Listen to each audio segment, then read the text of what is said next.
Now, I always thought Frank Bruno was not so much a sycophant for Tyson Fury, but he seemed to be like a cheerleader. And he is to a degree, but, he's saying here, Tyson Fury would have been eaten for dinner in previous era. This is what Frank Bruno claims. He says if Tyson Fury was boxing in his day, he would have been eaten for dinner. Bruno said, speaking to DAZN, I'm not going to sit here and disrespect him, but we're talking about a different era. He's living on a different cloud to what I was on. He's number one. He deserves to be number one. I've got a lot of respect for him. After Fury beat Wilder, he said he was the greatest of all time, and I think maybe Frank is answering back. Probably thinks Tyson's getting a little too cocky, so he's trying to bring him back down to earth. Fury said there hasn't been a heavyweight from any era in the last 1,000 years that could have tackled me, who would beat me. He said he's the greatest that ever lived. And how about that for a bit of modesty? As much as I want to start blasting Tyson Fury and say, yeah, Bruno, yeah, go get him. As much as I want to do that, we can't prove it, can we? How would Tyson Fury do against Larry Holmes, a prime Larry, or a prime Mike, or prime Lennox Lewis, a Holyfield, a Bo, Ruddock, George Foreman, Tony Tucker, James Bonecrusher Smith, a Witherspoon, that great boxers like Tony Tubbs, Riddick Bowe, Evander Holyfield? I know he wouldn't get away with a lot of the stuff that he gets away with today. You wouldn't have Tyson Fury friendly media like certain names I could mention forming a support group around the fuckery he does. Fleet Street would have him for lunch with some of the antics. They'd have him for lunch. If he had depression issues in this era, the difference between me and you and a lot of you who want to troll my channel is I give USYK his credit for beating Anthony Joshua. I don't make no excuses for Joshua. If the boot was on the other foot, you'd be hiding in bunkers like Bin Laden, wouldn't you? Making all types of excuses for USYK and not giving AJ his credit. Don't compare yourself to me. Don't compare yourself to me. Here's the truth though. AJ told USYK after the 12th round that he knows how to beat USYK. He wants a rematch. The 12th was a bad round for AJ. It was a bad round. Can AJ win a rematch? Of course he can. With his power, athleticism and physical advantages, of course he can win a rematch. This the heavyweight division. It's all about how he strategizes. Will he win the rematch is a different question. Now, I'm not going to let me being an AJ fan overrule my head. I'm just expecting a better performance. A way better performance. That's all I'm expecting. I believe in AJ's ability to make adjustments. That's all I'm going to say for now.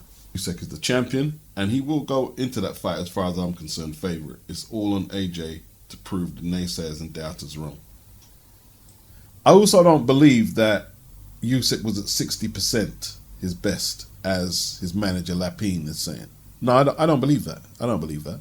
Now, I don't know what percentage he was exactly, but I don't think he was at 60%. If he was at 60% and AJ was at 80 or 90, USYK gets knocked out. None of the top heavyweights can win fights against each other at 60%, including USYK. He's not that out there.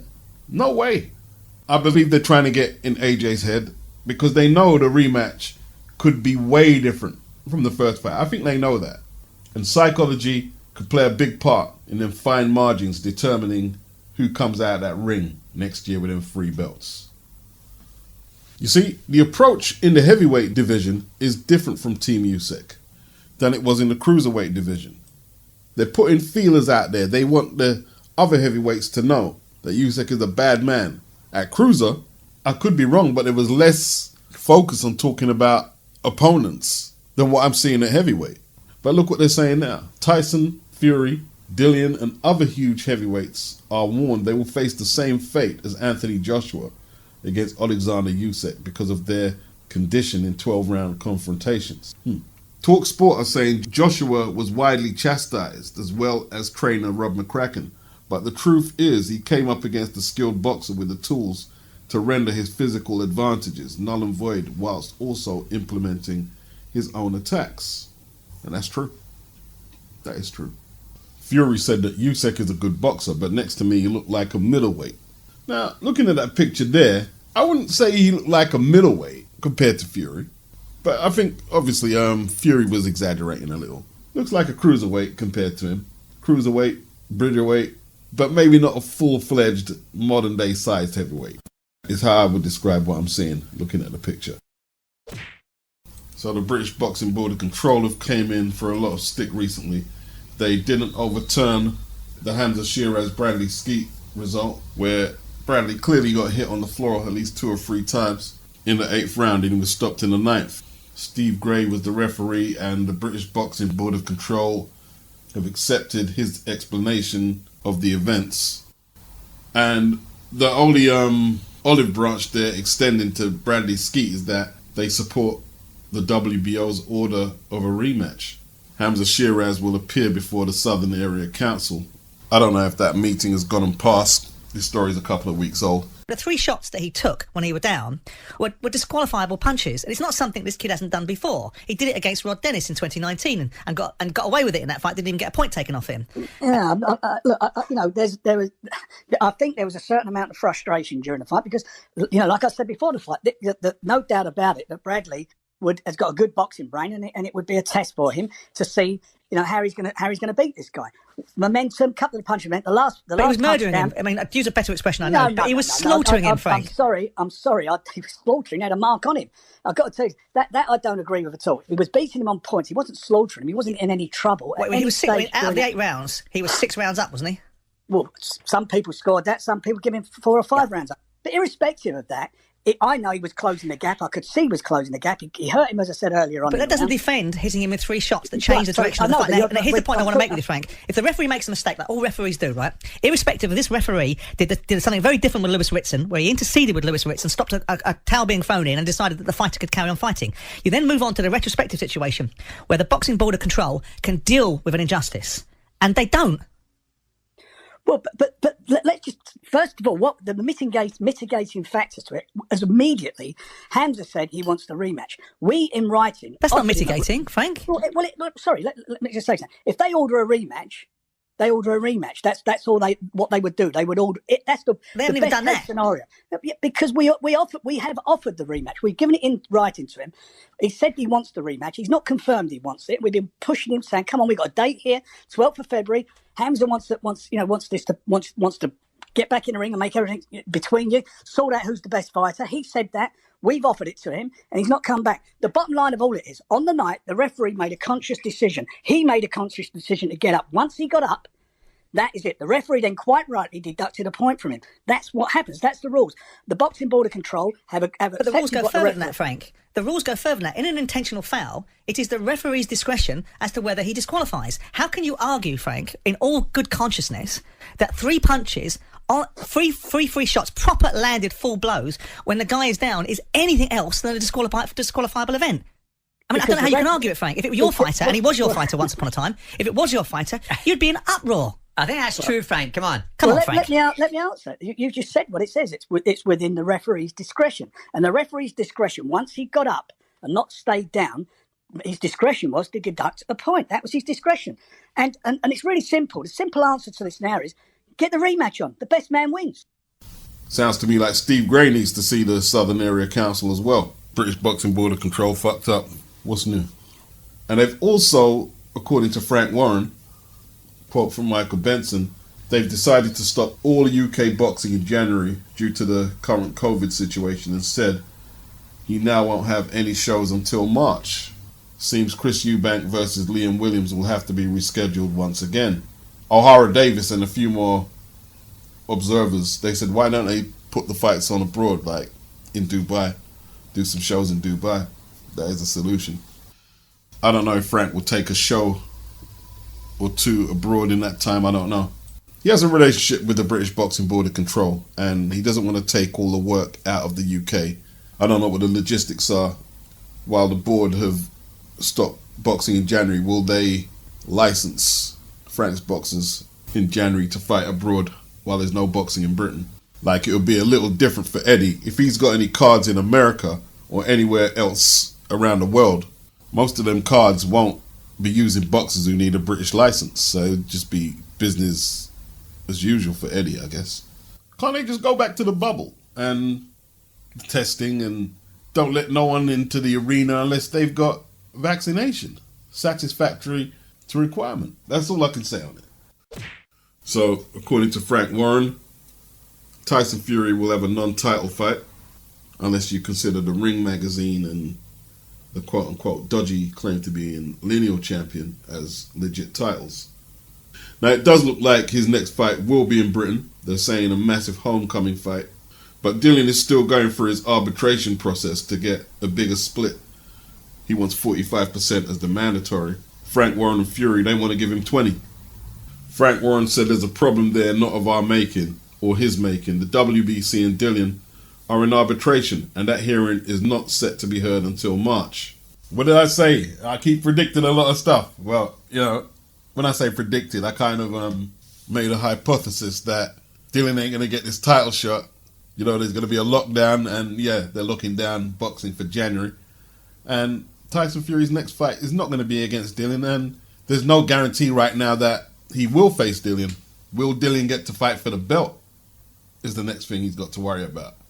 Will Fury get stripped, or will he vacate? Now, you know, before anyone says, oh, that's a racist terminology, go study the etymology of the word or phrase. The WBC are kind of being like an Indian giver with Dillian's mandatory shot. They finally probably ran out of reasons why they couldn't mandate him.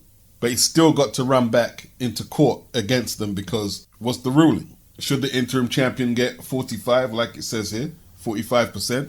Or can they, at their discretion, the WBC, allow Warren and Arum and Fury to give him 20%? This shouldn't even take no time to adjudicate. Are you going to play by the rules or make up your own rules and allow the decision to be at Team Fury's discretion?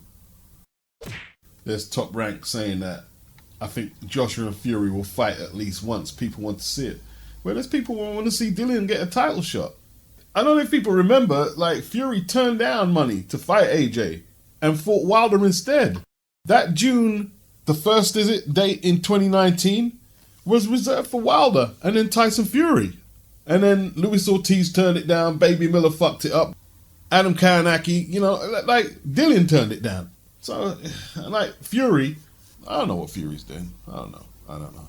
I know his fan base, you know, they get this kind of power trip that, yeah, he can just vacate belts and dismiss challenges, and it makes them feel powerful. Makes them feel very powerful. But if someone else was to do it, they'd be very disapproving. And a lot of the media are the same as well. They'd be very disapproving if someone else was to do a lot of the stuff Tyson Fury does. Imagine if AJ offered the interim challenge at 20%. IFL would make about 100 videos. Oh, what do you think of AJ offering 20% to the interim champ? I'm telling you.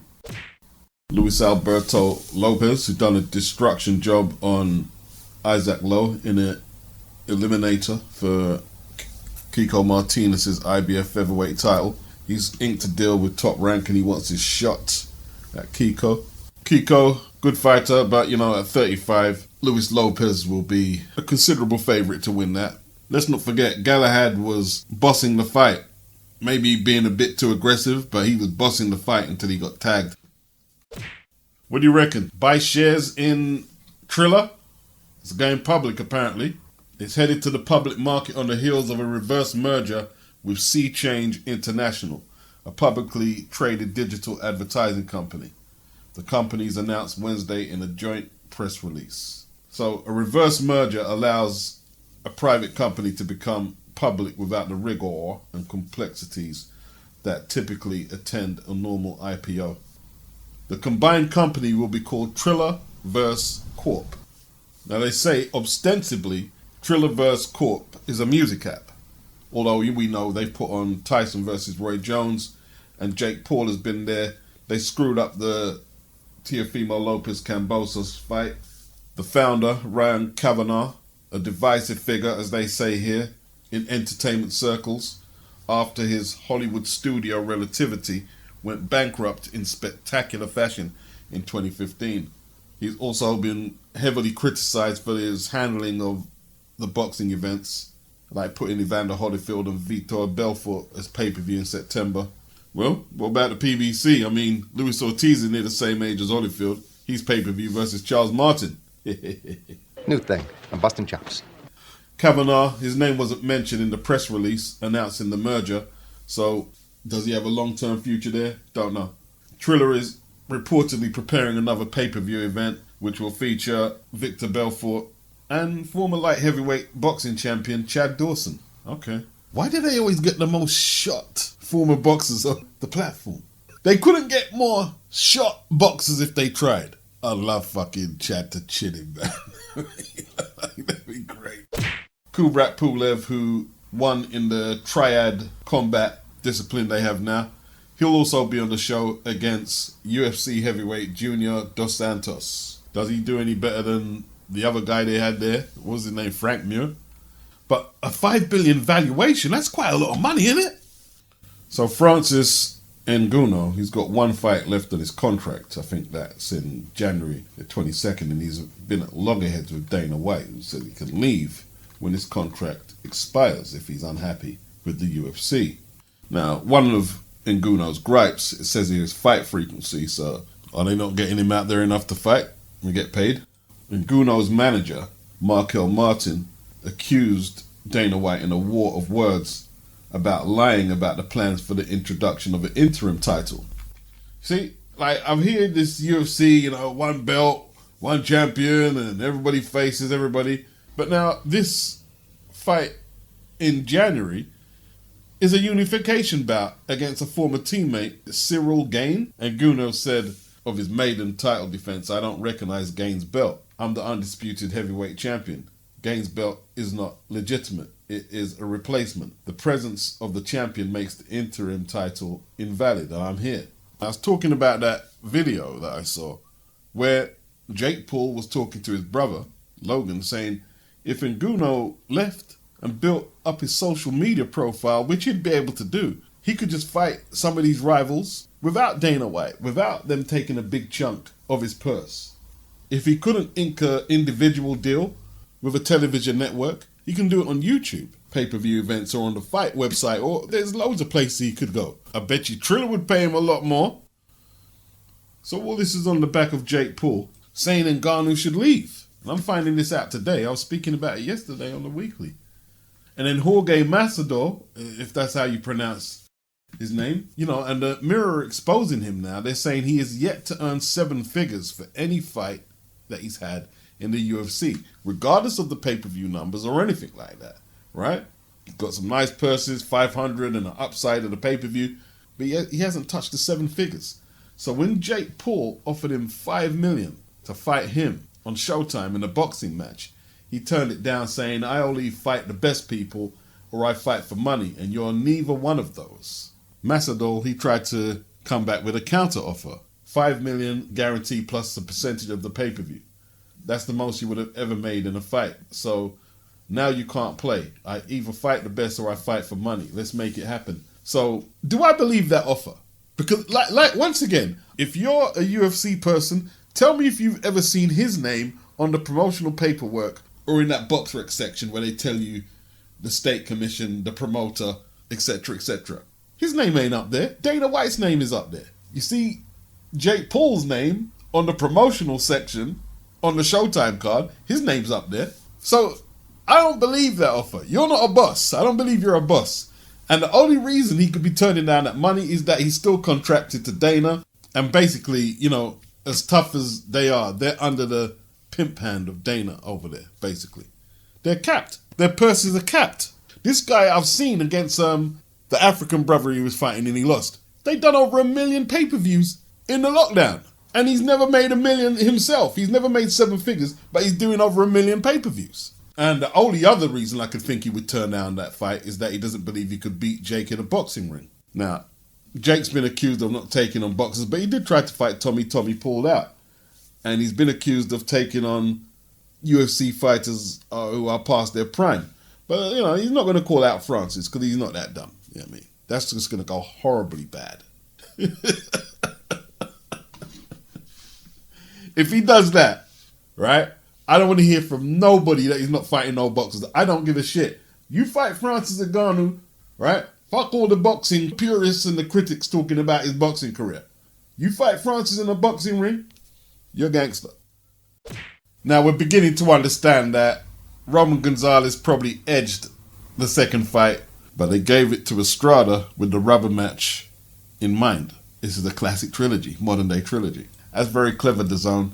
And Roman, you should say thank you to DAZN. You know, yeah, it would have been nice to get the W, but it's another great payday and another great legacy fight for Roman and Estrada. These guys are going down in history as modern day greats. And I'm not going to say modern day lower weight guys. No, fuck that. I'm not making no distinction. Modern day great boxers. I've got to start correcting myself. I keep saying Eddie ain't made no big fights in America. Yeah, so what's this then? What are these fights? These two have historical impact on the game. Now the WBC had to throw their franchise shit in there. They elevated him to franchise to allow him to fight Gonzalez for a third time, rather than making a mandated defense of his belt against Sisake RUNGVASAI. RUNGVASAI now has the WBC belt, and he'll be taking on CUADRAS. And the winner, with the opportunity and the money they're paying on DAZN, will fight Estrada or Gonzalez. So don't like the franchise belt, but it's not a hindrance here because the fighters are actually fighting the fights they're supposed to fight. But get rid of the fucking thing anyway. Great fight, looking forward to it, obviously. RUNGVASAI and Carlos CUADRAS, according to Boxing Scene, is this their second time fighting each other? They had a great fight where CUADRAS was boxing well early and then he got cut and RUNGVASAI was bringing the pressure. But there was a head clash and I think, you know, they said it was a deliberate headbutt. RUNGVASAI was coming back with some heavy body shots. I like the way Carlos CUADRAS boxes. He boxes like the young Hector Camacho. You know what I mean? But not as good. CUADRAS is going to have to be on his A to get a victory this time though. They're going to be on the undercard of Jessie Vargas, Liam Smith. I can't see a location for that card. But I do think Liam Smith and Jessie Vargas is not a bad matchup. It's not a bad matchup.